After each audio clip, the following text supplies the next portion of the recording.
Hello guys, how are you. तो आज का जो हमारा बेसिकली टॉपिक है उसमें हम लोग चर्चा करने वाले हैं जो 16 जुलाई 2020 का करंट अफेयर है। मैं आपको बता दूं कि कुछ इम्पॉर्टेंट जो करंट अफेयर है यानी कल वाली वो जो है इसमें कवर की गई है। और जो आपके सी ए पी एफ के रिगार्डिंग और सी डी एस के रिगार्डिंग जो इम्पॉर्टेंट पॉइंट्स होते हैं उन्हीं को यहाँ पे लाया जाता है अकॉर्डिंग टू सिलेबस।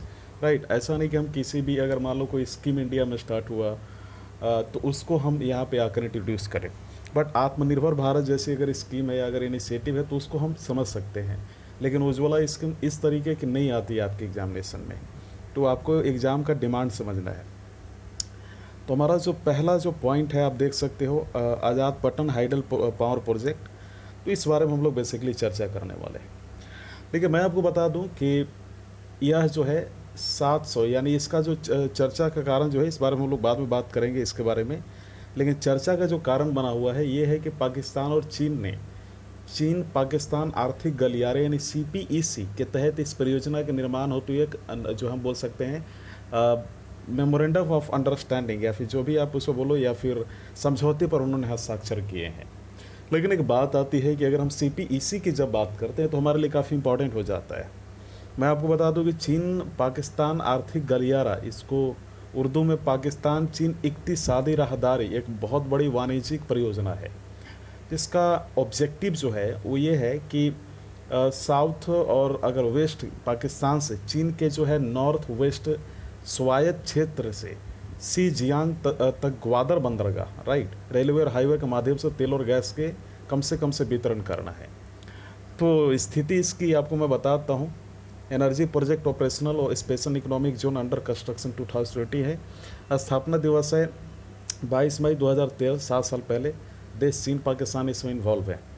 अब इससे क्या बेनिफिट होगा, चाइना को क्या हेल्प, पाकिस्तान को हेल्प मिलेगा, ये अभी हमारे लिए जानने का विषय नहीं है। आप इसको आप समझ सकते हो। लेकिन अगर मैं इसको लेकर डिस्कस करूँ तो शायद ये लेक्चर काफ़ी बड़ा हो जाए, क्योंकि आपके पास समय बहुत कम होता है, क्योंकि एग्जामिनेशन भी अप्रोच हो रहा है। तो चलिए आगे बढ़ते हैं हम लोग। आप यहाँ पे देख सकते हो कि अगर हम इसके बारे में बात करें, अवस्थिति की यानी साइट्स की बात करें, तो हम ये पाएंगे कि 700 मेगावाट की विद्युत जो परियोजना है पाकिस्तान अधिकृत कश्मीर एंड पीओके यानी पाकिस्तान ऑक्युपाइड कश्मीर के सुधनोटी जिले में झेलम नदी पर जो है प्रस्तावित है। अब इससे हम बात करते हैं इस क्षेत्र में कुछ और परियोजनाएं हैं, तो इस बारे में अगर हम बात करें, एक्सपेंस का मतलब एरिया होता है।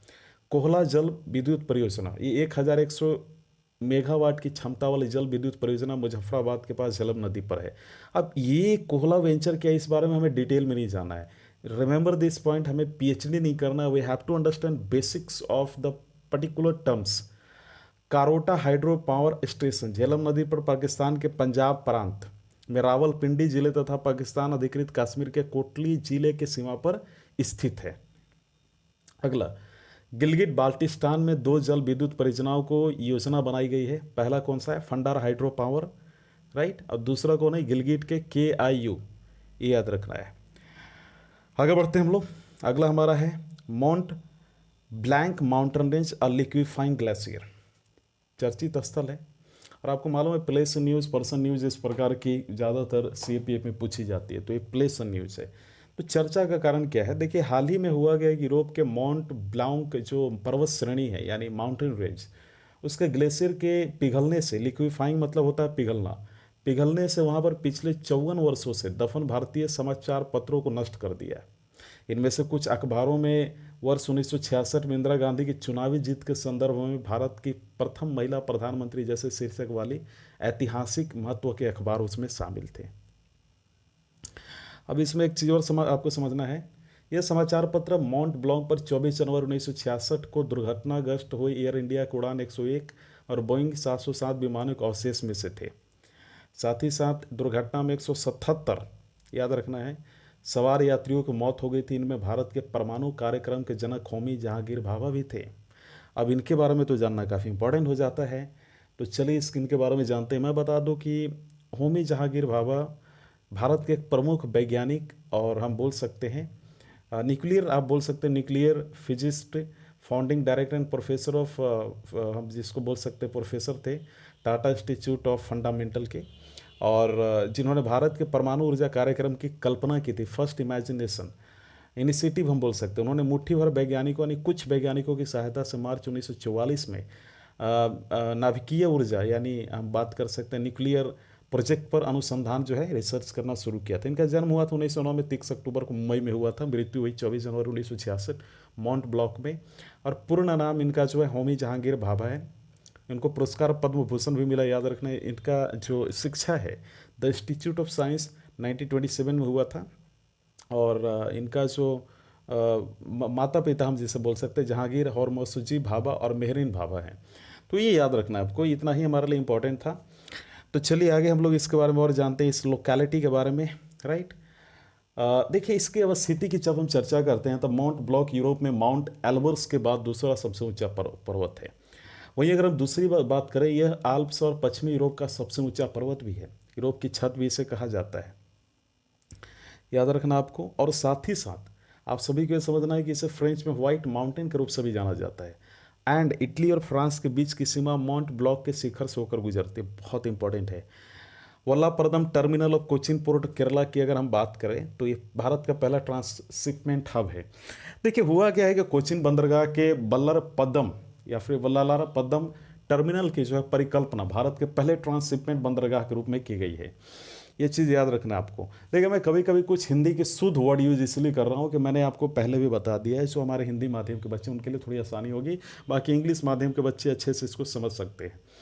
देखिए एक चीज़ और आपको मैं बता दूं यहाँ पे कि ट्रांसशिपमेंट हब यानी पोर्ट पर वो टर्मिनल होते हैं जो कंटेनरों को जो है संभालता है, उन्हें स्थायी रूप से संग्रहित करता है, उन्होंने आगे के गंतव्य के लिए या फिर आगे के कार्य के लिए अन्य जहाज़ों में स्थानांतरित करता है, तो जिसको हम बोल सकते हैं ट्रांसफ़र करता है। मिल्क टी एलियांस और एग्रीमेंट जैसे आप बोल सकते हो। ये क्या है? देखिए मिल्क टी एलियांस शब्द का प्रयोग थाईलैंड, हांगकांग और ताइवान के सोशल मीडिया जो यूजर्स हैं, ऑनलाइन डेमोक्रेटिक अगर हम बात करें मोमेंट राइट का प्रदर्शन करने तथा ताइवान एवं हांगकांग देशों की जो सॉवरेनिटी का समर्थन करने के लिए कर रहे हैं। आपको मालूम है कि सोशल मीडिया का पावर कितना है इन द मॉडर्न सिनारियो, आपको ये भी मालूम है। देखिए इस बारे में और हम लोग जानते हैं, ये आंदोलन सोशल मीडिया पर चीनी ट्रॉलर्स तथा जो राष्ट्रवादी जिसे हम बोल सकते हैं राइट, आप जिसको ऑटोमनिस्ट भी बोल सकते हो, टिप्पणीकारों ट्रॉलर्स द्वारा अपमानजनक कमेंट्स के प्रत्युत्तर में उत्पन्न हुआ है। और ये जो है मिल्क टी एलियांस की जो बात हो रही है, अलियांस की, सोशल मीडिया के उपयोगकर्ताओं द्वारा गढ़ा गया एक अनौपचारिक शब्द है, यानी अनसेरेमनियस एक्सप्रेशन है। देखिए क्योंकि दक्षिण पूर्व एशियाई क्षेत्र में चीन को छोड़कर से सभी देश में दूध के साथ जो है चाय का सेवन किया जाता है, राइट। आगे बढ़ते हैं हम लोग। चंगमाई इन्वेंटिवनेस या फिर आप इसे बोल सकते हो इनिशिएटिव। देखिए चियांग में पहल, जिसको हम अगर अच्छे से प्रोनाउंसिएशन करें, हुआ क्या है कि दक्षिण पूर्व एशियाई देशों के संगठन आसियान और people republics of China, Hong Kong सहित जापान और दक्षिण कोरिया सहित 10 सदस्यों के मध्य के एक बहुपक्षीय मुद्रा स्वैप व्यवस्था है। लेकिन समझना यहाँ पे है कि पीपल रिपब्लिक और चाइना हमारे लिए उतना इंपॉर्टेंट नहीं है हमारे CAPF के। लेकिन अब ये लिंक मत करना कि हो सकता है कि आ जाए, लेकिन मैं गारंटी नहीं दे रहा हूँ, बट आ भी सकता है। बट यहाँ पे सबसे इंपॉर्टेंट आसियान है, तो आसियान के बारे में मैं आपको थोड़ा सा चर्चा करूँगा। तो चलिए इस बारे में थोड़ा सा हम लोग जानते हैं। देखिए मैं आपको बता दूँ कि द आसियान जो है, अगर हम आसियान की बात करें particularly, the ASEAN of South Asia nations is a regional intergovernmental organisation comprising 10 countries in South East Asia. तो इसको हिंदी में मैं बता दूं कि दक्षिणी पूर्व एशियाई राष्ट्रों का संगठन 10 पश्चिम पूर्व एशियाई देशों का एक ग्रुप है जो आपस में इकोनॉमिकल डेवलपमेंट और प्रोस्पेरिटी को जो है प्रमोट करने और रीजन्स में पीस और हार्मनी कायम करने के लिए भी कार्य करते हैं। इसका मुख्यालय इंडोनेशिया यानी राजधानी जकार्ता में है। स्थापना 8 अगस्त 1967 को हुई थी। इसका मुख्यालय जकार्ता इंडोनेशिया है। चीनी वर्षन दक्षिणी पूर्व एशियाई राष्ट्रों का संगठन है। और मैं बता दूं कि इसके संस्थापकों में नाम जो आता है Tun Abdul Razak, Narciso Ramos, Adam Malik, S Rajaratnam और थानट खोमान। सहायक कंपनी आसियान रीजनल फोरम है। एक क्वेश्चन आता है कि इंडोनेशिया जो है क्या इसका पार्ट है? देखिए as of the 2010 the Association of South East Asian Nation has 10 member states, 1 candidate member state and 1 observer state. So ASEAN was founded on 8 August 1967 with 5 members, that is that was Indonesia, Malaysia and the Philippines, Singapore and the Thailand. तो ये चीज़ आपको याद रखना है। चलिए आगे बढ़ते हैं हम लोग। राइट, तो देखिए यहाँ पे अगला हमारा जो पॉइंट है काफ़ी इम्पॉर्टेंट है। देखिए इसमें और है कि इससे क्षेत्रीय अकाल्पनिक तरलता, राइट, समस्याओं को प्रबंधन करने और आईएमएफ की अगर हम बात करें पर निर्भरता समाप्त करने के एम से वर्ष 2010 में शुरू किया गया था। लेकिन एक बात आती है कि आखिर हम जब आईएमएफ के बारे में चर्चा करते हैं तो आईएमएफ के बारे में भी जानकारी लेना बहुत ज़रूरी है। देखिए मैं आपको बता दूं कि International Monetary Fund is an international organisation headquartered in Washington DC consisting of 189 countries. देखिए मैनेजिंग डायरेक्टर इसके क्रिस्टलेना जियोर्जीवा हैं और हेडक्वार्टर मैंने बता ही दिया। Main organ board of governors होते हैं, चीफ इकोनॉमिस्ट इंडिया की हैं Gita Gopinath, remember this point. चलिए आगे बढ़ते हैं हम लोग। Melghat tiger reserve in the Amravati district. अब यहाँ पे इसके बारे में थोड़ा हम लोग समझते हैं। देखिए यह महाराष्ट्र के अमरावती जिले में स्थित है, मध्य भारत में सतपुड़ा पर्वत श्रेणी में दक्षिणी किनारे पर अवस्थित है, जिसे गावलीगढ़ पहाड़ी कहा जाता है। ताप्ती नदी पर आप देखिए इसके बारे में, आप यहाँ पे जब क्लिक करोगे ना, इसको आप यहाँ पे देख रहे हो, इसको जो आप क्लिक करोगे तो इस पे आपका विकिपीडिया का लिंक खुल जाएगा। दैट मीन्स टू अगर आपको ज़्यादा इन्फॉर्मेशन लेना वहाँ से आप ले सकते हो। तो यह मध्य भारत में सतपुड़ा जो है पर्वत श्रेणी के दक्षिणी किनारे पर स्थित है, जिसे गावलीगढ़ पहाड़ी कहा जाता है। अब देखना है कि ताप्ती नदी और सतपुड़ा श्रेणी का गावलीगढ़ कटक मेलघाट टाइगर रिजर्व की सीमा बनाते हैं। इसे 1974 में टाइगर रिजर्व घोषित किया गया था और यह प्रोजेक्ट टाइगर के तहत अगर हम बात करें 1973 और 74 में अधिसूचित पहली 9 टाइगर रिजर्व में से एक था। महाराष्ट्र का पहला बाघ अभ्यारण्य भी था, राइट। तो ये चीज़ आपको ध्यान देना है। अब यहाँ पे हमारा अगला जो पॉइंट है ये भी ध्यान देना आपको कि जो मेलघाट है, इसका नाम का मतलब होता है कि विभिन्न घाटियों या घाटियों का संगठन, जो बाघ अभ्यारण्य की विशिष्टता होता है इसमें। देखिए मेलघाट टाइगर रिजर्व में पाए जाने वाले अन्य मुख्य जानवर जो है स्लॉथ बियर, भारतीय गौर, सांभर हिरन, तेंदुआ और नीलगाय आदि इस प्रकार के कुछ नाम शामिल हैं। अब हम लोग थोड़ा सा सुपर कैपेसिटर के बारे में जान लेते हैं कि है क्या। देखिए सुपर कैपेसिटर की जब हम बात करते हैं, नई पीढ़ी के एक ऊर्जा भंडारण उपकरण है, डिवाइस है जिसे हम बोल सकते हैं, और जो उच्च शक्ति घनत्व कैपेसिटर लंबे समय तक स्थायित्व और पारंपरिक कैपेसिटर की तुलना में, यानी ट्रेडिशनल जो कैपेसिटर उसकी तुलना में अल्ट्रा फास्ट चार्जिंग और लिथियम आयन बैटरी जैसे लाभों के कारण व्यापक अनुसंधान की दिशा में महत्वपूर्ण है। यानी बहुत बड़ी अगर रिसर्च कुछ करनी हो।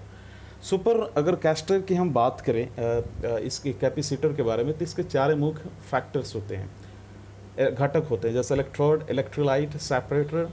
वर्तमान कलेक्टर में से पहले 2 प्रमुख घटक है जो तत्काल सुपर कैपेसिटर के जो इलेक्ट्रॉनिक केमिकल जो एक्टिविटीज़ को निर्धारित करते हैं, कैरेक्टरिस्टिक्स को। तो मुझे उम्मीद है कि ये समझ में आया होगा। अगला जो हमारा पॉइंट है पेपर 2 के लिए काफ़ी इंपॉर्टेंट है, तो चलिए इस बारे में थोड़ा समझते हैं।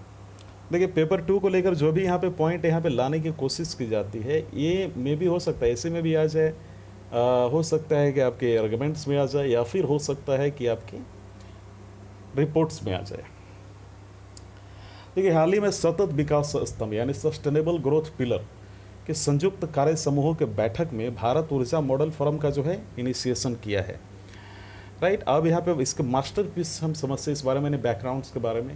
देखिए सतत विकास आधार स्तंभ भारत अमेरिकी रणनीति ऊर्जा भागीदारी का एक महत्वपूर्ण आधार है। बेसिकली यह नीति आयोग और यूएसएआईडी के सह-अध्यक्षता वाला मंच है। अब यूएसएआईडी क्या है, ये भी एक क्वेश्चन आता है।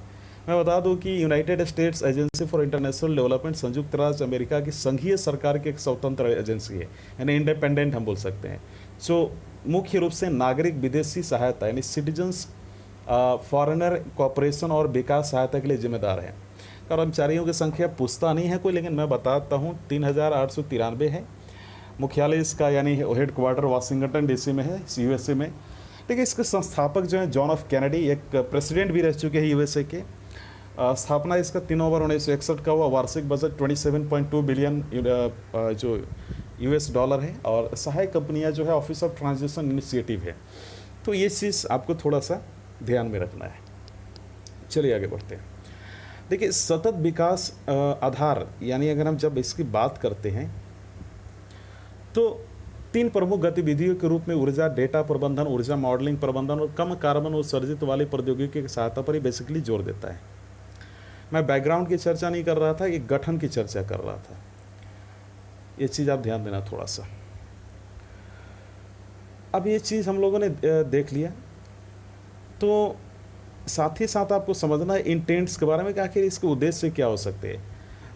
अब मैं इसके बारे में मैंने चर्चा किया कि नहीं, लेकिन मैं बता दूं कि इसका जो गठन है यानी कॉम्पोजिशन फॉरम में ज्ञान साझेदार, डेटा एजेंसी और संबंधित सरकारी मंत्रालय भी इसमें शामिल होंगे।